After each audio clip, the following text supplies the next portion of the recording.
जय श्री कृष्ण दोस्तों, आप सभी का मेरे चैनल में स्वागत है। आज की वीडियो में हम लोग बात करने वाले हैं चतुर्मास व्रत के बारे में।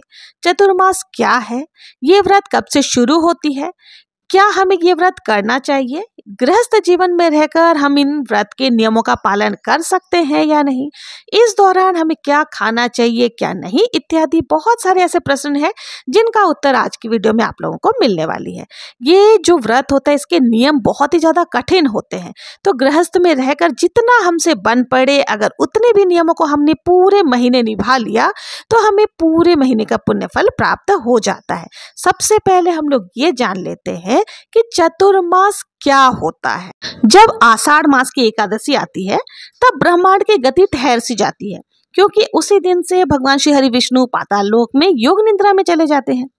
4 महीनों तक सृष्टि के पालन का कार्यभार भगवान शिव को सौंपते हैं और यही समय कहलाता है चातुर्मास। यह केवल व्रत या नियमों का समय नहीं है, बल्कि आत्म संयम, त्याग और साधना की परीक्षा का भी काल होता है।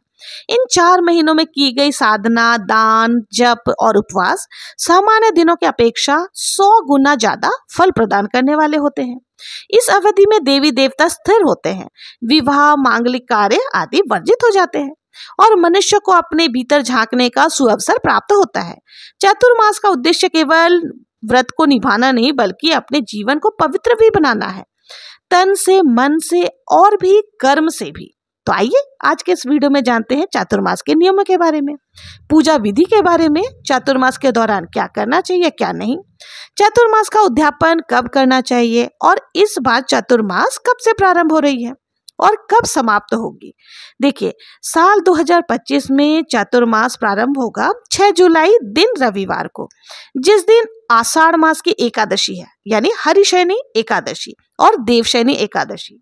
इसी दिन से जगत के पालनहार भगवान विष्णु पाताल लोक में 4 महीने के लिए योग निद्रा में चले जाते हैं।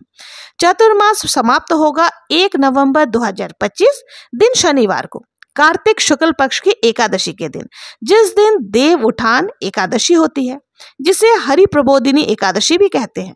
श्रावण, भाद्र, आश्विन और कार्तिक, इन 4 महीनों को लेकर के बनता है चतुर्मास। कई सारे लोग इन 4 महीनों में व्रत का पूरा पालन करते हैं। देखिए, बहुत सारे लोग आषाढ़ महीने की जो गुरु पूर्णिमा आती है ना, उससे लेकर कार्तिक महीने की जो गुरु पूर्णिमा आती है, यानी कि आषाढ़ पूर्णिमा से लेकर कार्तिक पूर्णिमा तक का जो 4 महीने का समय होता है, जो चातुर्मास का समय होता है, उसमें चातुर्मास व्रत का पालन करते हैं। अब आइए जान लेते हैं कि हमें कौन से महीने में क्या भोजन करना चाहिए और क्या नहीं। तो देखिए, श्रावण के जो महीना होता है ना, यानी बरसात का महीना होता है, इसमें बरसात सबसे ज्यादा होती है।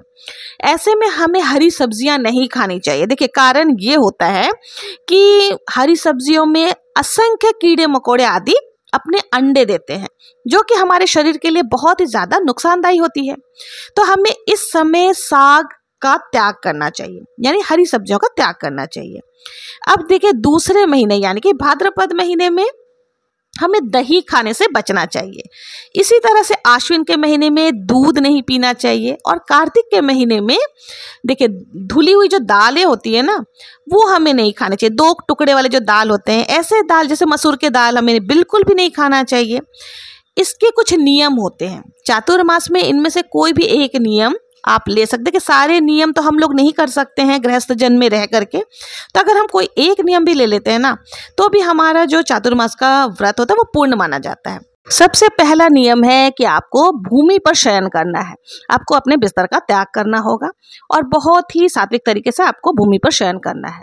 दूसरा नियम है ब्रह्म मुहूर्त में उठकर स्नान करना। जब भी हम कोई पूजा पाठ आदि करते हैं तो हम लोग जल्दी उठ करके स्नान करते हैं। जैसे कार्तिक स्नान होता है तो उसमें भी हम लोग जल्दी उठ करके, यानी कि सूर्योदय से 45 मिनट पहले उठ करके आपको स्नान आदि कर लेनी है। देखिए, आपको पूरी तरीके से निर्भर करता है कि आपकी शारीरिक क्षमता किस प्रकार की है, उसके बाद ही आप किसी भी नियम का पालन करें। तीसरा नियम होता है कि सूर्य देव को आपको अर्घ्य देना।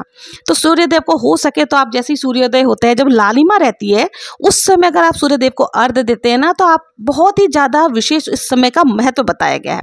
तो कोशिश करें कि आप सुबह में सूर्य नारायण जी को जल भी जरूर से अर्पित करें। अगर आप थोड़ा लेट उठते हैं तो देखिए कोई बात नहीं है, कुछ ना करने से कुछ करना सदैव ही बेहतर रहता है।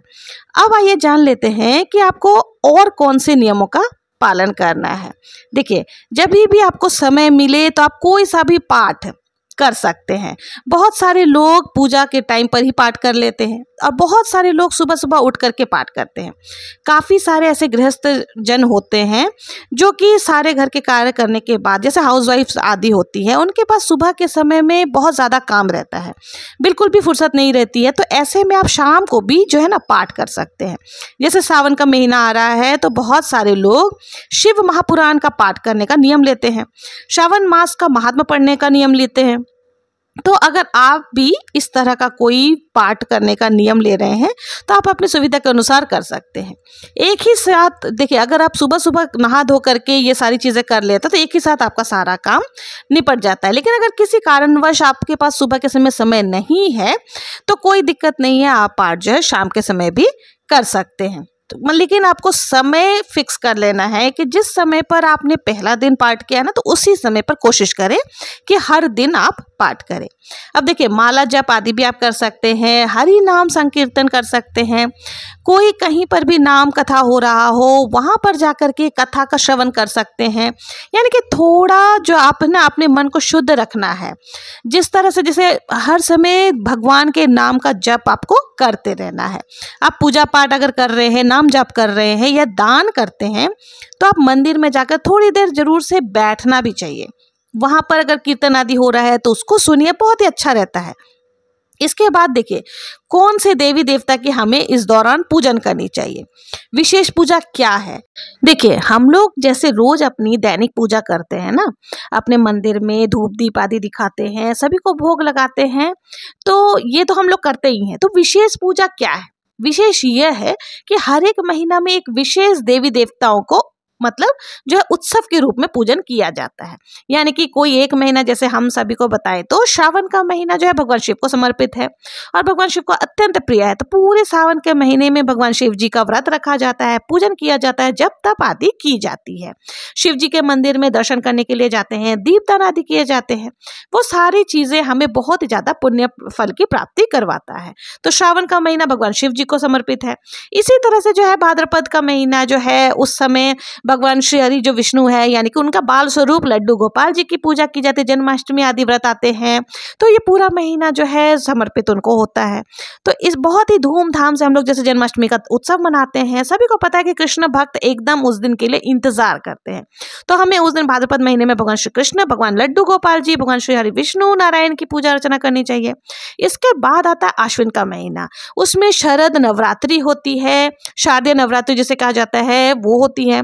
9 दिनों तक माता रानी की पूजन की जाती है, जिससे कि हमारी आत्मा शुद्धि हो जाती है, साथ साथ घर में भी शुद्धिकरण हो जाता है। नियम ही कुछ इस तरह के हो जाते हैं कि इस समय माता रानी की पूजा आराधना करना, उसमें शक्ति प्राप्त करना बहुत अच्छा माना जाता है।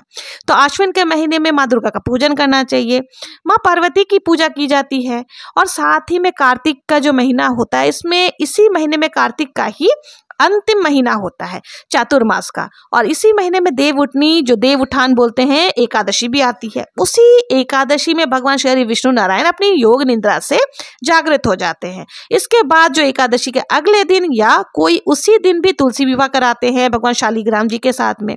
तो ये पूरा महीना भगवान शालिग्राम जी को समर्पित होता है। यानी कि कार्तिक का जो पूरा महीना होता है, अगर सुबह सुबह उठ करके आप भगवान शालिग्राम जी, तुलसी जी में रख करके पूजन करते हैं, दीपदान करते हैं, मतलब पूरे महीने अगर आप शालिग्राम जी की सेवा आराधना करते हैं ना, तो ये बहुत ही शुभ माना जाता है। तो ये हो गया हमारा 4 महीने में कौन से देवी देवताओं की पूजन हमें कब कब और कैसे करनी चाहिए। उनके नाम पे अलग अलग से हमें दीप प्रज्वलित करना चाहिए। और देखिए, उनको स्नान आदि कराने का, उनको वस्त्र आदि चढ़ाने का, उनके विधि विधान से पूजा करने का ये 4 महीना बताया गया है। आगे भी हर महीने का जैसे जैसे समय आएगा वैसे वैसे आप लोगों को सारी पूजा विधि मिलती जाएगी। देखिए, देखने के लिए तो पूजा कैसे करना है आपको पता ही है, बस कैसे करना, किनकी पूजा करनी, ये सारी चीज़ें आज की वीडियो में मैंने आपको बता दिया है। इसके बाद देखिए, एक नियम रहता है कि इस समय यात्रा पर जाने से हमें बचना चाहिए, यानी कि ट्रैवलिंग आदि बंद हो जाती है। एक जगह से दूसरी जगह कोशिश कीजिएगा कि कम जाना पड़े। इस समय जो तपस्वी आदि होते हैं, ऋषि मुनि आदि होते हैं, उनका गुणगान जितने भी लोग होते हैं ना, वो जहाँ रहते हैं वहाँ पहले ही पहुँच जाते हैं। 4 महीना वहीं रह करके वो लोग नाम जाप आदि करते हैं। धर्म जो प्रचार होता है, जो भी करना है वो वहीं से करते हैं। 4 महीना कंप्लीटली जो है ना, वो घर से बाहर कहीं नहीं जाते हैं, उनका यात्रा बंद रहता है। इसके पीछे भी बहुत सारे कारण हैं।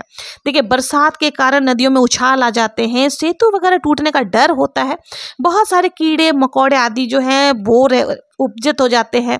प्रकृति अपने मतलब जो है ना फॉर्मेट में आ जाती है। तो इस समय बाहर जाना हमारे लिए सेफ नहीं होता। प्रकृति को अपनी प्रकृति तरीके से आगे बढ़ने देने के लिए हमें उनको पर छोड़ देना चाहिए, खाली छोड़ना चाहिए, उन्हें डिस्टर्ब नहीं करना चाहिए। तो देखिए, जो ऐसे बहुत सारे ऐसे कारण हैं जिसको दिमाग में रख करके ये सारे नियम बनाए गए हैं।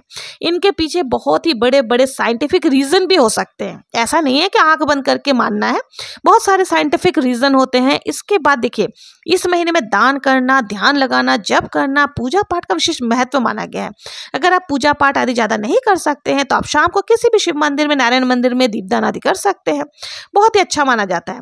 ज़्यादा पूजा पाठ अगर नहीं कर सकते हैं तो दान ही कर लीजिए, इससे ये भी बहुत ही श्रेष्ठ काम है। ठीक है, जो भी आपको सूट करे, जो भी आपको लगे कि ये सही है, आप कर सकते हैं। किसी भी चीज़ को इजीली जो आप अपने मन से पूरी इच्छा से कर सकते हैं। इसमें क्या क्या है देखिए, दान है, ध्यान है, जप है, और सबसे बड़ी बात होती है ना आत्मशुद्धि की ज़रूरत। इस समय अपने मन में किसी के प्रति गलत धारणा नहीं रखनी चाहिए, गलत सोच नहीं रखनी चाहिए, अपने मन को शुद्ध करना चाहिए। ठीक है, इसके बाद आता है जो मंगल कार्य होता है ना, जो भी जैसे गृह प्रवेश आदि है, मुंडन संस्कार है, शादी वगैरह है, और भी जैसे मकान का नया कोई कार्य है, ये सारी चीजें भी चतुर्मास के समय में नहीं किए जाते हैं। क्योंकि इस समय क्या है, नेगेटिविटी ज्यादा, नेगेटिव ऊर्जा जो होती है ना बहुत ज्यादा रहती है।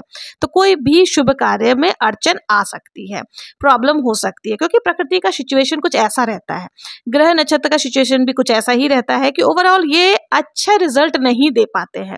तो इसलिए हमें इस टाइम पर जो 4 महीने का जो समय होता है ना, इस समय पूजा पाठ करके अपने पॉजिटिविटी को बढ़ाना है, और जो भी अपने मंगल कार्य है इससे इस टाइम पर हमें रोक करके रखना चाहिए। इसके बाद देखिए, एक तो सबसे बड़ा जो नियम होता है वो है कि आपको मांस, मदिरा, नॉन वेज आदि का सेवन बिल्कुल भी नहीं करना चाहिए। तो जो लोग खाते भी हैं वो इस चतुर्मास के समय ना खाएं तो बहुत ही अच्छा है। अब देखिए, कम से कम श्रावण यानी कि लघु चतुर्मास जिसे कहा जाता है, श्रावण के महीने में छोड़ देना चाहिए। अगर संभव हो तो प्याज लहसुन का भी सेवन इस समय नहीं करना चाहिए। देखिए, कम से कम व्रत त्योहार जितने भी होते हैं ना, उस समय आपको सात्विक चीजों का ही सेवन करना चाहिए। लहसुन, प्याज, इनको बिल्कुल भी सेवन इनका करने से बचना चाहिए। वैसे नियम के हिसाब से पूरे चतुर्मास में ही प्याज, लहसुन, मांस, मदिरा आदि से हमें बिल्कुल सेवन बंद कर देना चाहिए, ग्रहण नहीं करना चाहिए। अब देखिए, अंत में एक चीज और बता दे रही हूँ आप लोगों को कि चतुर्मास में भगवान श्री विष्णु नारायण की सेवा करना बहुत ज्यादा पुण्य फलदायी होता है। इस 4 महीने में जो भगवान श्री विष्णु नारायण के मंदिर में रोज दीपदान करते हैं, माता लक्ष्मी उनके ऊपर बहुत ज्यादा प्रसन्न होती है। और अगर मंदिर में दीपदान नहीं कर सकते तो आप अपने मंदिर में यानी घर के मंदिर में भी नियम ले सकते हैं कि हर रोज सुबह या शाम के समय पॉसिबल हो तो एक ही टाइम पर आपको दीपदान भगवान श्री विष्णु नारायण के नाम में या माता लक्ष्मी के नाम पर जरूर से प्रज्वलित करनी है। अपने मंदिर के जो दिया आप रोज जलाते हैं ना, उसके अलावा अलग से आपको एक दीपक प्रज्वलित करनी है। तो जो लोग देवशयनी एकादशी से चतुर्मास के व्रत लेंगे वो 6 जुलाई 2025 से शुरू करेंगे, और जो लोग पूर्णिमा से अपना व्रत शुरू करेंगे वो 10 जुलाई 2025 से शुरू करेंगे। तो ये है चतुर्मास संबंधित सारी जानकारी। आप लोगों को अगर वीडियो थोड़ी भी पसंद आई हो, यूजफुल लगी हो, और अभी तक मेरे चैनल को सब्सक्राइब नहीं किया है तो प्लीज सब्सक्राइब करें, लाइक करें और ज्यादा से ज्यादा शेयर जरूर से करें। एक बार फिर से आप सभी को चतुर्मास के श्रावण महीने की बहुत बहुत शुभकामनाएं। तो मिलते हैं नेक्स्ट वीडियो में, तब तक के लिए जय श्री कृष्णा, जय श्री हरि विष्णु।